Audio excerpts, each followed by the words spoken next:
अगर आप लोग इन्वेस्टर या ट्रेडर हो तो आप एक काम रोज सुबह उठ के जरूर करोगे, वो है कि 9 बजे जाके आप ये चेक करोगे कि निफ्टी और सेंसेक्स कहां जा रहा है। अगर ये थोड़ा बहुत नीचे जा रहे हैं तो भैया जी मूड खराब हो जाएगा पूरे दिन के लिए। अगर ऊपर जा रहे हैं तो आज चाय में थोड़ी चीनी ज्यादा भी डाल सकते हैं।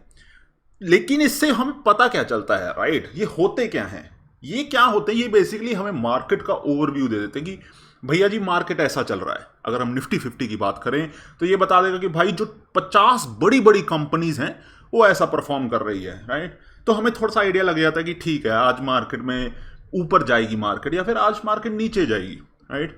लेकिन ये जो इंडेक्सेस हैं इस पे लोगों ने इन्वेस्टमेंट स्ट्रेटजीज बनानी शुरू कर दी हैं। अगर आप जाके देखोगे बहुत सारे ऐसे म्यूचुअल फंड्स हैं, बहुत सारे ऐसे ईटीएफ्स हैं जो सिर्फ इन इंडेक्सेस को ट्रैक करते हैं। स्पेशली सेंसेक्स निफ्टी 50 के तो आपको भयंकर ही मिल जाएंगे। बेसिकली वो क्या करेंगे, जो वेटेज किसी भी कंपनी की किसी भी एसेट की इनमें है एग्जैक्टली वो आप वैसे ही खरीद लो, राइट? तो ये बहुत ही इजी तरीका हो जाता, आपको ज़्यादा दिमाग नहीं लगाना पड़ता। अगर मैं आपको बोलूं कि भैया जी मेरे को टॉप 50 बड़ी कंपनीज में इन्वेस्ट करना है, राइट? कितना ही डिफिकल्ट आपके लिए, एक्सेल शीट में डालो sort by market cap, top 50 बड़ी उठा ली, बोल भाई ये खरीद ले। इजी है, राइट? तो ये थोड़ा इजी भी कर देता काम। नाउ द इश्यू इज कि इसमें आप डाइवर्सिफाई तो कर रहे हो बट आप एजुकेटेडली डाइवर्सिफाई नहीं कर रहे, समझ रहे हो? क्योंकि हो सकता है कि कोई कंपनी ऐसी हो जो इस इंडेक्स में ना आती हो but right now as of today अभी इसी वक्त वो बढ़िया ऑप्शन हो। तो इसीलिए हमारे नेशनल स्टॉक एक्सचेंज भैया जी ने एक बहुत ही बढ़िया इंडेक्स लेके आए हैं जिसको वो बोल रहे हैं निफ्टी 200 मोमेंटम 30। नाम बहुत बड़ा है, नाम को आप थोड़ा सा इधर रख दो, एक बार मैं आपको समझा देता हूं कि ये करते क्या है। निफ्टी 200 का मतलब है कि ये निफ्टी में टॉप 200 कंपनीज में ही खेलेंगे, राइट? ये बाहर वाले लोगों के साथ खेलेंगे भी नहीं। निफ्टी 200 अगर हम बात करें दिस इज बेसिकली हमारा लार्ज कैप और मिड कैप आप मान के चल सकते हो। मोमेंटम 30, मोमेंटम इनका स्ट्रेटजी है और 30 यानी कि ये सिर्फ 30 स्टॉक्स को ही पकड़ेंगे, ठीक है? अगर हम इनकी स्ट्रेटजी की बात करें, ये बोलते हैं कि अगर कोई स्टॉक का प्राइस ऊपर जा रहा है या फिर एक कोई स्टॉक का प्राइस नीचे जा रहा है, आप अडानी वडानी उठा के देख लो, जब ये ऊपर जा रहे थे तो बिना किसी मुंह सिर के, बिना किसी कोई न्यूज के, बिना किसी कोई रीजन के ये ऊपर जाते रहते थे या फिर बिना कोई किसी भी रीजन के नीचे जाते रहते थे। इसको बोलते हैं कि मोमेंटम। अगर कोई स्टॉक ऊपर जाने लग गया है तो थोड़ी देर के लिए उस डायरेक्शन में जाएगा ही। तो ये चाहते हैं कि ये उस चीज को ट्रैक करे। अब आप लोग बोलोगे कि भाई ये तो काफी इजी लग रहा है, क्या इससे रिटर्न आते हैं? तो ये इस रिटर्न की बात करने पे मेरे को बहुत खुशी होती है, तो रिटर्न की ही बात कर लेते हैं, कोई दिक्कत वाली बात नहीं है। तो रिटर्न की बात करें तो इन्होंने दोनों को प्लॉट किया हुआ है।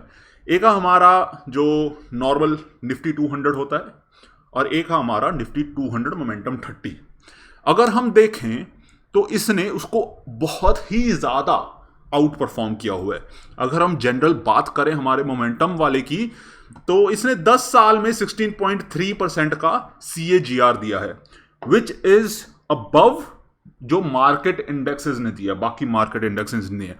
मेरे हिसाब से this is way too much in terms of comparison की नॉर्मल जो हमारे इंडेक्सेस हैं, राइट? अगर आप इसको एब्सोल्यूट गेन्स में जाओगे ये 352% के आसपास का आपको रिटर्न दे देगा। कैलकुलेट करने के लिए अगर आपको करना है तो आप ऐसे कर सकते हो, आपके सामने यहाँ पे दिख रहा है। तो थोड़ी सी चीज़ें समझ लेते हैं जो NSE ने इसमें बताने की कोशिश की है। ये बोल रहे हैं कि भाई जी हम कैसे बनाएंगे, कि बेसिकली ये जो चीज़ बन रही है हम इसको कैसे बनाएंगे। ये कहते हैं कि हम मार्केट में जाएंगे और चेक करेंगे कि 6 महीने और 12 महीने का रिटर्न कैसा है based on volatility. Simple math में आपको बताऊं तो भैया जी ये रिटर्न लेंगे डिवाइडेड बाय स्टैंडर्ड डेविएशन, ये लो आपका मोमेंटम स्कोर, और इसी के बेसिस पे ये आपको बोल देंगे कि भाई इस कंपनी में इन्वेस्ट करो। इसमें थोड़ी सी इन्होंने कैप भी लगाए हैं कि कोई भी कंपनी 5% से ज़्यादा इस इंडेक्स में नहीं हो सकती। जैसे कि अगर आपने सेंसेक्स या में देखा होगा या फिर निफ्टी में देखा होगा, तो अगर कोई कंपनी बहुत ज़्यादा बड़ी हो जाती है तो वो उतना ही ज़्यादा स्टेक होल्ड करती है उस फंड में। जैसे कि एक टाइम पे रिलायंस 11-12% तक पहुंच गई थी, अभी 10% के आसपास है, राइट? तो इसमें वो बोल रहे हैं कि कोई भी कंपनी 5% से भैया हम ज़्यादा नहीं होने देंगे। फिर ये जो इंडेक्स है ये कब रिफ्रेश होगा? ये हर 6 महीने बाद, यानी कि सेमी एनुअली ये रिफ्रेश होगा। अगर हम इसके रिटर्न्स की बात करें तो यहाँ पे आपको रिटर्न्स दिख रहे हैं। रिटर्न्स जैसे मैंने आपको कैलकुलेट करके बता दिए, 10 साल में इसने 16.3% का रिटर्न दिया है। अगर एब्सोल्यूट देखें तो 352% का रिटर्न दिया है इन्होंने। फिर देख लेते हैं कि भाई कंपनीज कौन कौन सी है। तो कंपनीज जब आप देखोगे राइट, इसमें जो टॉप की कंपनीज है आपको पता चलेगा कि ये वही कंपनीज है जो पिछले 2-3 महीनों में आपने बहुत ही ज्यादा ऊपर जाती दिखी। आपको बहुत ही ज्यादा यहाँ पे स्टील सेक्टर दिखेगा, बहुत ही ज्यादा मैन्युफैक्चरिंग सेक्टर देगा, थोड़ा बहुत आईटी वाईटी भी दिख जाएगा। स्टेट बैंक ऑफ इंडिया भी यहाँ पे थोड़ी सी झलक दिखा रहा है। बजाज फाइनेंस जिसने मतलब तबाड़ तोड़ मतलब रिटर्न्स दिए हैं, तो आपको वो सारी चीज़ें यहाँ पे दिख जाएंगी।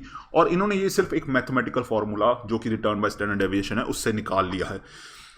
अगर हम बात करें कि थोड़े और इंडेक्सेस के साथ कंपैरिजन करने की, यहाँ पे मैं निफ्टी 50 के साथ कर रहा हूँ क्योंकि द रीजन इज कि यहाँ पे ये निफ्टी 200 के साथ कंपैरिजन कर रहे थे। The issue is Nifty 200 200 companies का बना हुआ है।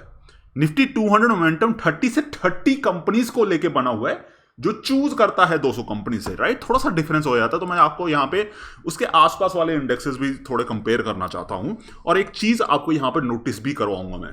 तो अगर हम देखें तो निफ्टी 200 मोमेंटम ने बहुत ही ज्यादा अच्छे तरीके से इसको आउट परफॉर्म किया है।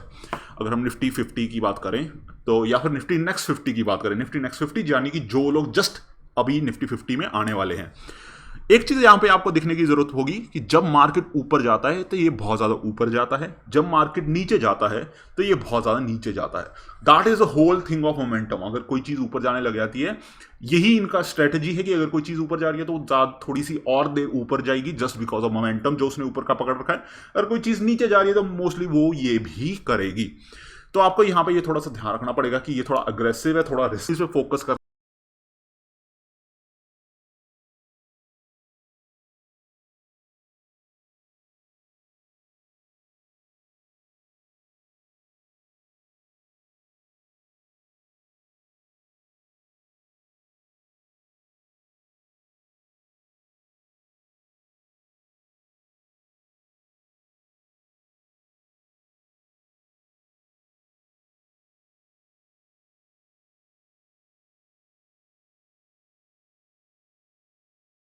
हैं और उन्हीं पे बेट लगाते हैं कि भाई ये कंपनीज ऊपर जाएंगी। तो that is basically high risk high reward. अगर मैं 25 को 30 पे ले जाऊं, that is still a focused fund ही है। द ओनली थिंग इज कि अब वो इंडेक्स के बेस पे इसको कर रहे हैं। इन ऑल में जो आपको कहना चाहता हूं कि this is a risky fund. तो अगर आप इसको लेना भी चाहते हैं तो ये आपके रिस्की वाली जो पार्ट आपके पोर्टफोलियो उसी में जाना चाहिए। ये मत बोलना क्योंकि ये इंडेक्स फंड है this is safe. I hardly think so this is safe. फिर हम बात कर लेते हैं कि अगर हमें इसमें इन्वेस्ट करना है तो क्या कर सकते हैं। फिलहाल as of now, as of today, as of making this video, जबकि 20 अगस्त है 2021 की, मेरे को सिर्फ एक ही म्यूचुअल फंड मिला है। कोई ETF नहीं मिला, कुछ भी नहीं मिला जो इस चीज को ट्रैक करता हो। That is UTI Nifty 200 momentum 30 index fund growth. नाम बहुत बड़ा है, आपको यहाँ पे लग रहा होगा, बट अगर हम इसके रिटर्न्स की बात करें तो वो भी काफ़ी बड़े हैं। इसको आए हुए अभी 5 महीने के आसपास हुए हैं और इसने ऑलमोस्ट 28.2% का रिटर्न दे दिया है, which is quite good. But market भी ऊपर जा रहा है। देखने को होगा कि अभी जब मार्केट नीचे जाने लगेगा, क्योंकि जैसे आपको दिखाई होगा कि आज मार्केट थोड़ा सा डर गया है कि ये एक्चुअली उस चीज़ को अकाउंट कर पाता है कि नहीं कर पाता।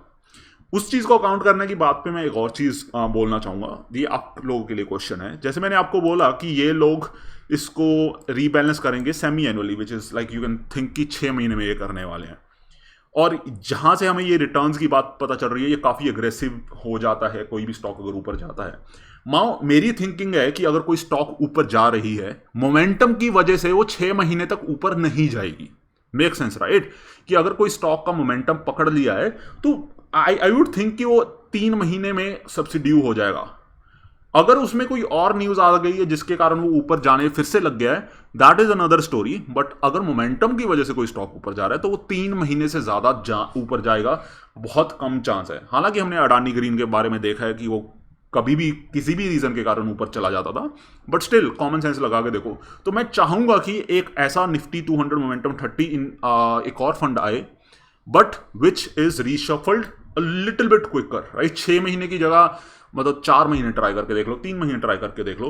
अगर वैसे आप लोग चाहते हो कि मैं कुछ ऐसा मतलब बैक ट्रैक करके स्ट्रेटजी बना के देखूं कि वो ऐसा अच्छा परफॉर्म कर पा रहा है कि नहीं पा रहा, तो आप कमेंट सेक्शन में बता देना, मैं खुद का निकालूंगा। ऑब्वियसली मैं उसका फंड तो नहीं बनाऊंगा, but we can actually test कि क्या ये एक्चुअली इस फंड को बीट कर पाएगा कि नहीं कर पाएगा। बट क्योंकि मेरा थिंकिंग है कि जब मार्केट बहुत ज़्यादा ऊपर जाता है, राइट, जैसे कि 1 साल पीछे गया है, you need to be faster in terms of what you are buying and what you are selling.